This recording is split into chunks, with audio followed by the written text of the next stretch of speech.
Gandang araw po, Lods. May video po akong nakita. Sige daw. Bago po, parang po yata ito. Isa po siyang content creator or vlogger ba? Sumakay po siya sa isang motor para po pauwi po sa bahay nila.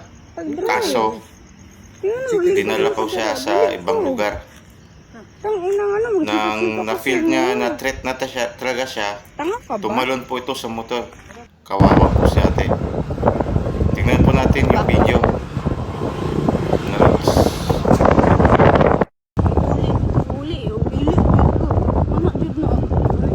Oh, taraga. Iuli jugog tarong. Kita po natin mga lods, no? Saan-saan po talaga siya dinala mga lodi. Tug tarong sa imo ya. Ewan ko anong nasa utak at itong driver na to. Ano mga mag-strolling sa Siguro, ngit-ngit? akala niya madala niya itong babae sa diskarte niya. Diskarte ng pagkamanyakis. Nangi ka, ingato ka ngit-ngit. Bangi ka. Ibaba ko dira sa may taxi. Utang ina. Tuo kag makit-ani sa mong pamilya. Sige daw. 100,000 followers na kuya. Talaga.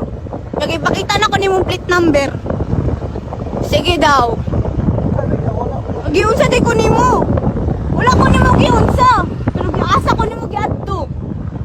Nga dito lang ang sa dapit. Asa ko nimo giunong. Di ay. Napabilib talaga ako ni ate kasi, or si ma'am, sa tapang niya, mga lods. Grabe po ang tapang ni ma'am. Hindi po siya nagpatinag sa driver. Hindi po siya nagpakita ng takot sa driver na ito. Tuloy yung live niya, tuloy yung pag hingi niya rin ng ihinto mo itong motor, bababa ako. Pero hindi talaga matigas talaga itong driver na to. Itutuloy niya talaga yung balak nyo. Ayan yung plate number, mga lods. Kinukuha ni ma'am lahat ng mga details niya. Kasi naka-helmet na po ito, no? Pero nung una pong yung sa madilim na lugar, naghubad po ng helmet si kuya, nakita po yung mukha niya. So,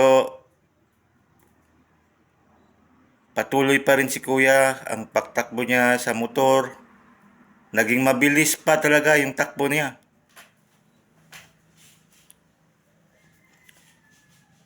Dito po banda Lodi,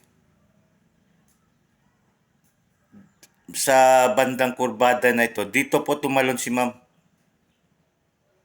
Kasi papunta na po sa eskinita, parang eskinita ito, or what, pero madilim na.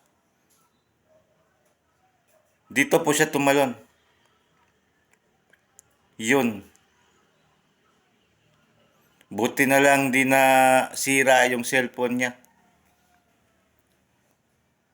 Recording pa rin yung live niya.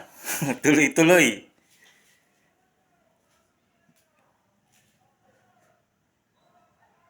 Buti na lang po sa bandang ito po, may mga tao pong tumulong sa kanya. Marami pong tao dito, kaya tumalon po si ate. Alam niya na may tutulong sa kanya. Kita niyo po yung kanya, bandang mata niya. Namamaga. Kawawa talaga si ate. Or si ma'am. Napakawalang puso talaga ng driver na ito. Loko-loko.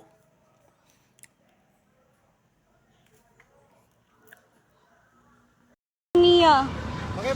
Na ako'y video sa plate number niya ya. Na ako'y video sa plate number niya ya. Oh, asa na? Na adri. Oh, Sa ko ang live ya.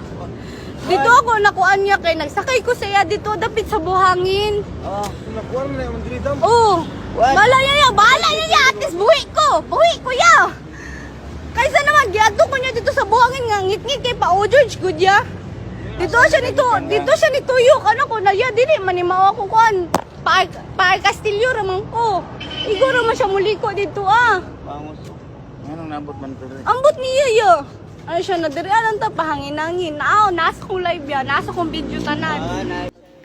Believe din po ako sa kanya kasi po ang ginawa niya po is Naadjud kay dili may presence of mind pa rin siya. Nag-video, nag-live po.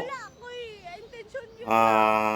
Basta Para po ma-aware yung mga followers niya, makita yung live niya, siguro feel niya threat na talaga siya. Kaya nag-live po siya before pa sumakay sa motor. nang anong Parang may duda na po siya. dira man ka mutuyok pa diro bat pa sa Pero nakakatakot dito po talaga yung ganong klase sitwasyon, lalo na hindi ka sanay sa mga ganon. anak ko hunong ya, dili man siya Is- hunong. Isa ka lang or mag-isa ka sasakay sa motor, kaya kailangan po alerto ka talaga, Galing ko atis na mapagduda, live na ko ni.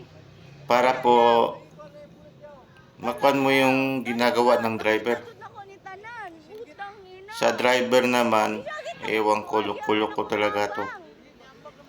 Bilang na ang araw mo, or nakuha na ba ito, o nahuli na ba siguro ito. Di mo ya, pag ano ko na, yan, ni anak Buti nga sa'yo kung nahuli ka. ko. Di man siya Pagka manyakis mo, hindi mo nilagay sa lugar.